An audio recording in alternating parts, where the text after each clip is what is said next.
Fala galera, vamos falar hoje de Filipenses capítulo 1, eu sou André Maldonado e esse é o canal do JC na Veia.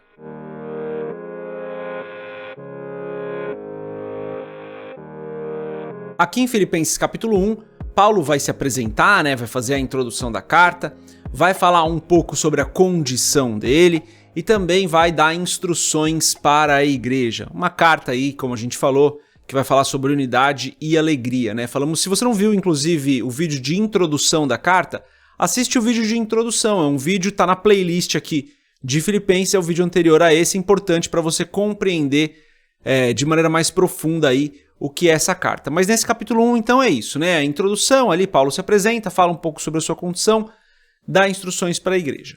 Mas antes da gente continuar nesse estudo, se você não é inscrito no canal, se inscreve, compartilha aqui os nossos estudos com outras pessoas, e dá uma olhada nos links que estão aqui na descrição desse vídeo, porque você pode se tornar membro do canal, você pode comprar o livro Muito Além de um Pai, você pode entrar nas nossas comunidades, tem várias coisas que você pode fazer. Se tornando membro do canal, você ajuda o canal todos os meses e tem vários benefícios por conta disso.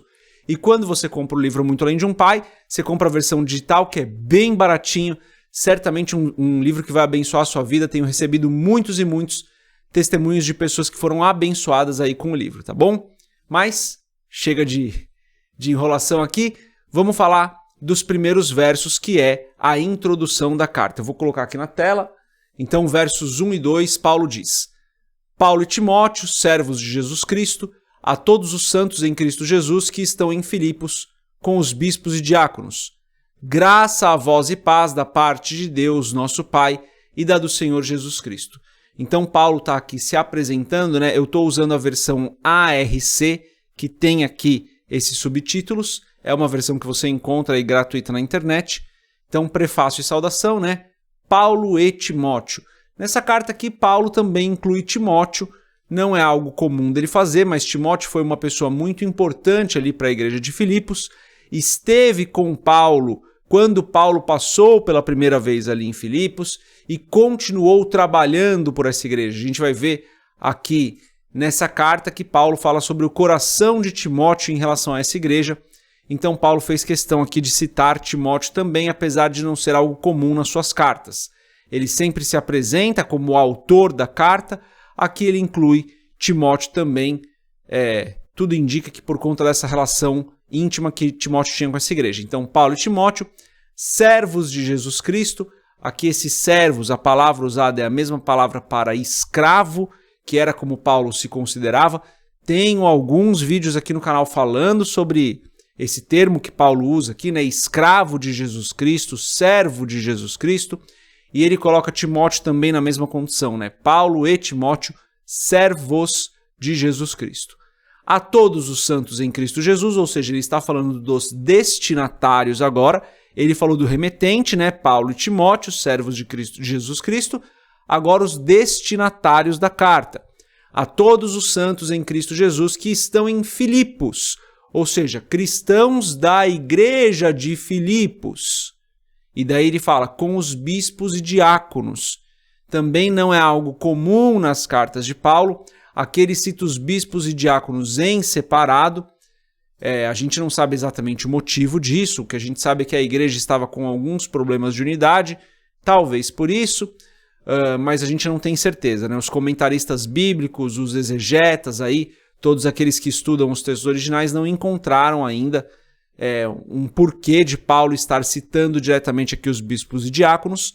As informações que nós temos era uma igreja que estava com algumas questões para serem trabalhadas na unidade, a gente já vai ver isso logo aqui na carta.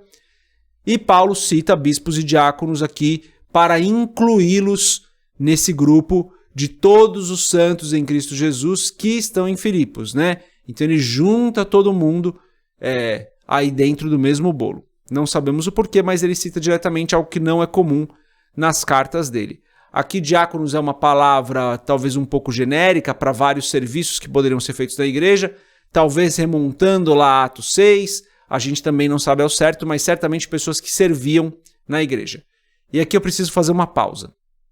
Eu falei que nessa carta aqui, Paulo cita Timóteo logo como remetente no começo, algo que ele não faz, e a gente não tem muita certeza do porquê, provavelmente por conta da relação que Timóteo tinha com essa igreja. Falei que Paulo cita os bispos e diáconos em separado aqui, a gente também não sabe muito bem o porquê. E muitas pessoas nessa hora travam aqui nos nossos estudos e falam, como assim você não sabe o porquê? Você tem que saber o porquê. Não, gente, nem tudo na Bíblia a gente tem que saber o porquê. Lembra? Paulo escreveu essa carta milhares de anos atrás, numa cultura diferente, para um povo que não era a gente. Ele não escreveu pra gente essa carta. A gente aplica essa carta nas nossas vidas, mas nós não éramos os destinatários. Os destinatários eram as pessoas da igreja de Filipos, ok? Então, alguns detalhes menores e menos importantes, nós não temos certeza do porquê estão aqui. O que nós sabemos é, Paulo cita Timóteo, e a minha interpretação pessoal é porque Timóteo era muito próximo dessa igreja, e Paulo cita os bispos e diáconos juntamente aqui nos remetentes, algo que ele não faz nas suas outras cartas. Por que ele fez isso? Eu tenho a minha opinião, mas a certeza do porquê ele fez só quando a gente se encontrar com ele na glória e falar, Paulo, estou com uma dúvida aqui. Porque ele não deixou claro por que ele separou, ok? Então, não se espante, não se incomode quando eu falar, olha, gente, aqui a gente não tem certeza. Aqui ainda existe uma dúvida que não foi respondida. Tá tudo bem, gente. Não é tudo da palavra que a gente vai ter certeza absoluta do porquê está lá. Mas são, na imensa maioria das vezes, questões muito menores, detalhes muito pequenos, como esse aqui, por exemplo. Tudo bem? Então, se você tem crise com isso, deixe seu comentário aqui, mas minha sugestão é, não fique em crise com isso. Paulo citou bispos e diáconos, talvez, minha opinião, tá? Por conta dessas questões de unidade, Paulo estava querendo colocar todo mundo junto e falar, ó, tá todo mundo junto aqui, tá? Mas essa é a minha interpretação olhando para a carta como um todo, nem todos os comentaristas concordam com isso. E daí, verso 2, graça a vós e paz da parte de Deus, nosso Pai, e da do Senhor Jesus Cristo, que é aí uma maneira comum de se abrir as cartas, abençoando a vida dos seus destinatários. Paulo fazia isso com maestria, né? Sendo um cristão como foi, Paulo fazia isso com maestria, então aqui declarando graça a vós e paz da parte de Deus, nosso Pai, e da do Senhor Jesus Cristo. Nem tirei o texto aqui da tela, né? Mas é isso aqui. Então, prefácio e saudação da carta, a abertura da carta, Paulo traz essas informações aí. E aí, então, dos versos 3 a 7, né, tá escrito assim, dou graças ao meu Deus todas as vezes que me lembro de vós, fazendo, sempre com alegria, oração por vós em todas as minhas súplicas, pela vossa cooperação no Evangelho desde o primeiro dia até agora, tendo por certo isto mesmo, que aquele que em vós começou a boa obra a aperfeiçoará até o dia de Jesus Cristo.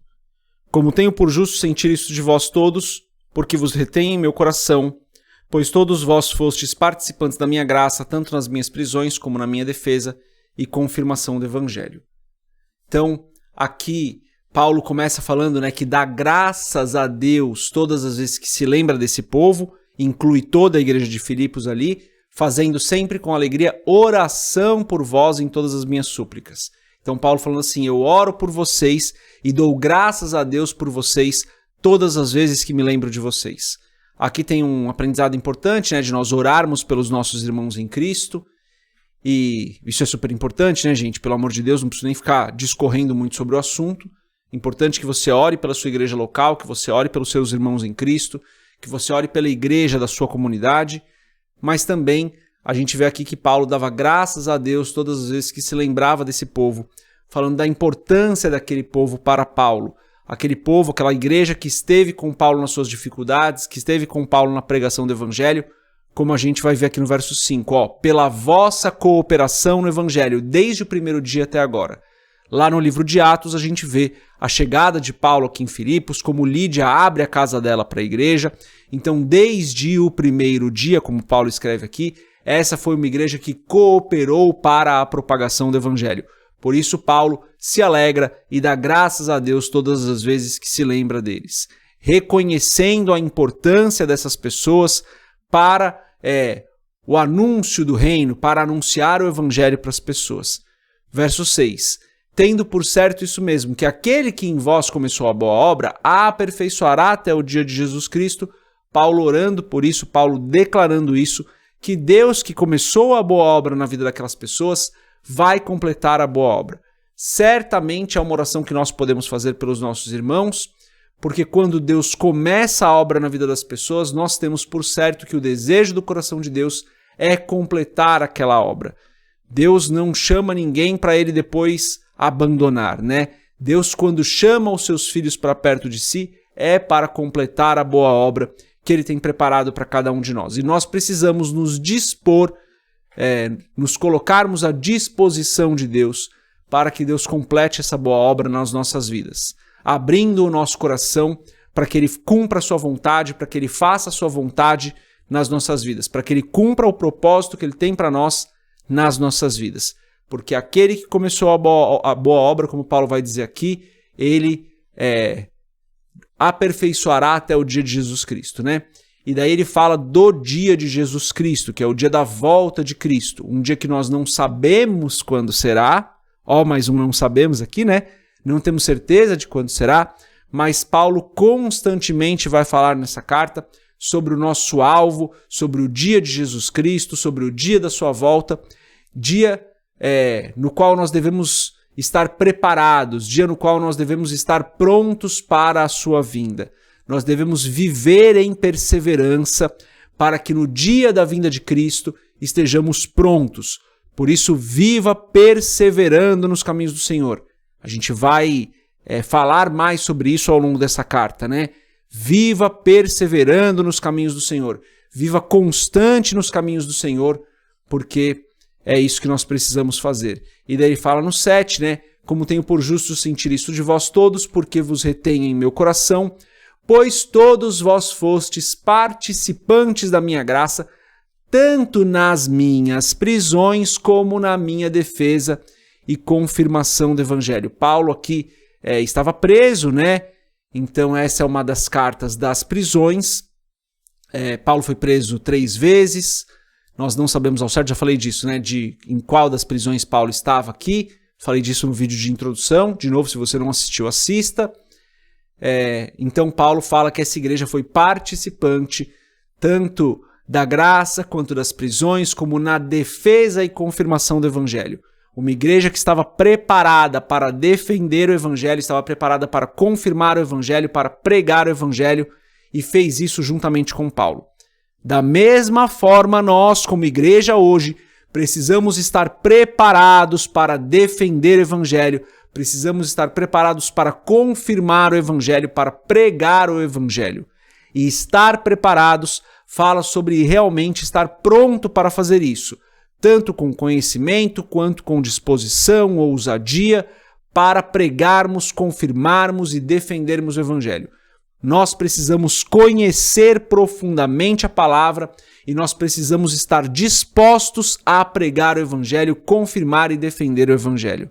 Assim como a igreja de Filipos fez, e essa foi uma das causas da alegria de Paulo ao escrever essa carta, assim devemos nós fazer o mesmo. Daí dos versos 8 a 11, Paulo inclui aqui uma oração, né? Ele diz o seguinte: porque Deus me é testemunha das saudades que de todos vós tenho, em entranhável afeição de Jesus Cristo. E peço isso, que o vosso amor aumente mais e mais em ciência e em todo o conhecimento, para que aproveis as coisas excelentes, para que sejais sinceros e sem escândalo algum até o dia de Cristo, cheios de frutos de justiça, que são por Jesus Cristo, para a glória e louvor de Deus. Então aqui a oração de Paulo para essa igreja, né? Paulo começa falando que Deus é testemunha das saudades que ele tem daquela igreja, então Paulo realmente, com o desejo de ver novamente aquela igreja, apesar de estar numa situação de prisão ali, Paulo com o desejo de ver novamente aquela igreja, então fala um pouco sobre o objetivo dele, né? As saudades que de todos vós tenho, em entranhável afeição de Jesus Cristo, entranhável afeição, fala sobre o amor que Paulo tinha por aquela igreja. Verso 9, peço isso, né, começa a oração, que o vosso amor aumente mais e mais em ciência e em todo conhecimento. Então fala do amor aí e começa a falar também da unidade da igreja, né, algo que a igreja vinha sofrendo ali. Paulo resolve direcionar a carta dele para esse assunto, é um dos assuntos. Verso 10, para que aproveis as coisas excelentes, para que sejais sinceros e sem escândalo algum até o dia de Cristo. Novamente o dia de Cristo aparecendo aqui. Paulo colocando o objetivo deles no dia de Cristo, em viverem em amor e unidade até que o dia de Cristo chegasse, até o dia de Cristo. Então ele fala, para que aproveis as coisas excelentes, para que sejais sinceros, para que não tenham escândalo algum até o dia de Cristo. Ou seja, vivam em unidade de pensamento. Ele fala no verso 11, cheios de frutos de justiça, que são por Jesus Cristo para a glória e louvor de Deus. Ou seja, vivam dessa forma, porque dessa forma vocês louvam e glorificam a Deus. Vivam dessa forma, porque dessa forma vocês devem viver como cristãos até o dia de Cristo, para que naquele dia sejam encontrados puros, santos e inculpáveis. Vivam em amor, façam ações de amor. Ele fala assim, que o vosso amor aumente mais e mais em ciência e em todo conhecimento, ou seja, um amor que é prático, um amor que ele não é passivo, um amor que ele não é infrutífero, um amor que é presente, um amor que é ativo, um amor que é proativo, um amor que é intencional, um amor que olha para a necessidade do outro e enxerga a necessidade do outro, que não ignora aqueles que estão em necessidade, que não ignora aqueles que estão marginalizados. A mesma coisa para nós. Nós precisamos que o nosso amor seja um amor ativo, seja um amor que ele é intencional, seja um amor que olha para a necessidade dos outros. Paulo está falando sobre isso aqui, dando algumas direções aí para essa igreja, mas ao mesmo tempo orando por eles, para que eles sejam cheios desses frutos de justiça para a glória e louvor de Deus. Dos versos 12 a 14, Paulo vai falar sobre a sua prisão, né? Está escrito: e quero, irmãos, que saibais que as coisas que me aconteceram contribuíram para maior proveito do Evangelho, de maneira que as minhas prisões em Cristo foram manifestas por toda a guarda pretoriana e por todos os demais lugares. E muitos dos irmãos do Senhor, tomando ânimo com as minhas prisões, ousam falar a palavra mais confiadamente, sem temor. Ou seja, Paulo aqui falando que a prisão dele também gerou frutos, né? Primeiro ele fala: quero que saibais que as coisas que me aconteceram, a prisão, contribuíram para maior proveito do Evangelho. A igreja de Filipos muito provavelmente estava preocupada com Paulo. Paulo estava preso, a prisão é um lugar de sofrimento, né? E Paulo fala, olha, essas coisas que me aconteceram contribuíram para maior proveito do Evangelho. Por quê? De maneira que as minhas prisões em Cristo foram manifestas por toda a guarda pretoriana e por todos os demais lugares. Paulo estava preso com a guarda pretoriana, e a guarda pretoriana pode falar de mais de um lugar físico, por isso que a gente não sabe exatamente de qual das prisões Paulo escreveu. Alguns vão defender uma coisa, outros vão defender outra. Não existe um consenso claro, mais um ponto aqui que a gente não tem certeza. De novo, alguns vão defender veementemente que Paulo estava na prisão A, outros vão defender veementemente que Paulo estava na prisão B.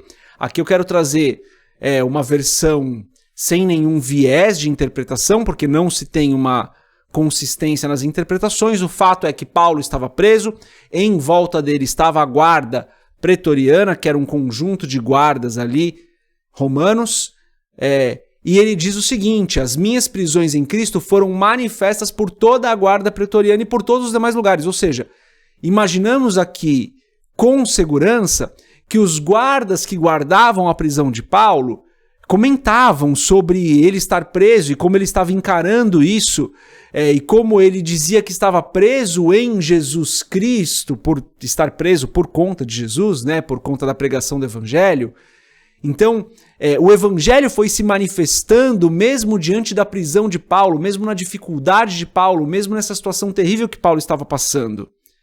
Então, o Evangelho foi se difundindo mesmo com essa dificuldade. E ele diz no 14, e muitos dos irmãos do Senhor, tomando ânimo com as minhas prisões, ousam falar a palavra mais confiadamente, sem temor. Ou seja, as pessoas estavam pregando o Evangelho por conta da prisão de Paulo. A prisão de Paulo estava dando ânimo para elas lutarem a favor do Evangelho e continuarem batalhando pela pregação da palavra, pela pregação das boas novas, por anunciar Cristo Jesus. Então a dificuldade que veio sobre a vida de Paulo, por outro lado, foi ânimo para outras pessoas levantarem-se e lutarem pela pregação do Evangelho. Bem simples de entender isso, né? Porque isso é algo comum quando existe ali alguém sofrendo por uma causa, né? Os apoiadores daquela causa, as pessoas que simpatizam com aquela causa, que creem naquela causa, se fortalecem porque uma pessoa está sofrendo. Então foi isso que aconteceu, né?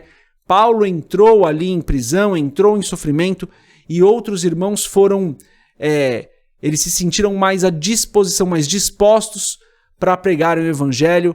Eles se sentiram animados, era essa palavra que eu estava procurando. Eles se animaram para pregar o evangelho por conta da prisão de Paulo. E daí Paulo conclui esse trecho falando isso, né? Que agora eles ousam falar a palavra mais confiadamente, sem temor.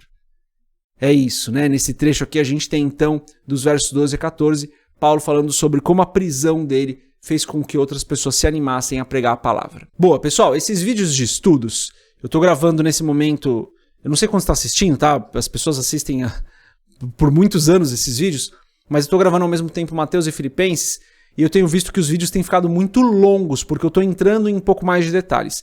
Então eu vou quebrar aqui esse vídeo de Filipenses 1 em 2 vídeos. Nesse primeiro vídeo, do verso 1 até Filipenses 1, do verso 1 até o verso 14, e daí no próximo vídeo, do verso 15 em diante, a gente fecha Filipenses 1. Se você está fazendo o estudo completo, capítulo a capítulo, que é o que eu recomendo que você faça, assiste os 2 vídeos. Se você quer quebrar, tá quebrado aqui para ficar um vídeo um pouco mais curto, estavam ficando vídeos um pouco longos demais, tá bom? Então é isso, tenho terminado esses vídeos aqui com uma breve oração, então se você puder, se você quiser, feche seus olhos, curve sua cabeça e ore comigo. Senhor, Tu és maravilhoso, Tu és santo e perfeito, em todo o tempo Tu és bom. A Tua bondade dura para sempre, a Tua misericórdia se renova a cada manhã. Perdoa os nossos pecados, assim como nós temos perdoado as pessoas, e eu Te agradeço por mais essa oportunidade de estudarmos a Tua palavra. Que essa palavra fique guardada nos nossos corações, que nós possamos aprender a viver em unidade, que nós possamos aprender que as dificuldades da vida muitas vezes nos fazem crescer, muitas vezes têm um propósito maior e melhor, assim como as prisões de Paulo serviram para que o evangelho fosse anunciado com mais veemência, com mais intensidade. Que nós possamos aprender também que as dificuldades que vêm sobre as nossas vidas muitas vezes vêm para que algo melhor ainda aconteça. Então ensina-nos a Tua palavra, ajuda-nos a viver conforme a Tua palavra, e eu Te agradeço por cada um que está conosco aqui hoje. É em nome de Jesus que eu oro, e se você concorda com essa oração, você diz amém. É isso, galera. Logo mais já vai ter aí a segunda parte do capítulo 1 de Filipenses, e se você não acha que é tão legal eu quebrar o vídeo em 2 partes, é melhor eu fazer um vídeo aí de 40 minutos, às vezes 50 minutos, deixa nos comentários para eu ir adaptando, tá bom? É isso, Deus abençoe a sua vida, a gente se vê na próxima, se Deus quiser. Paz.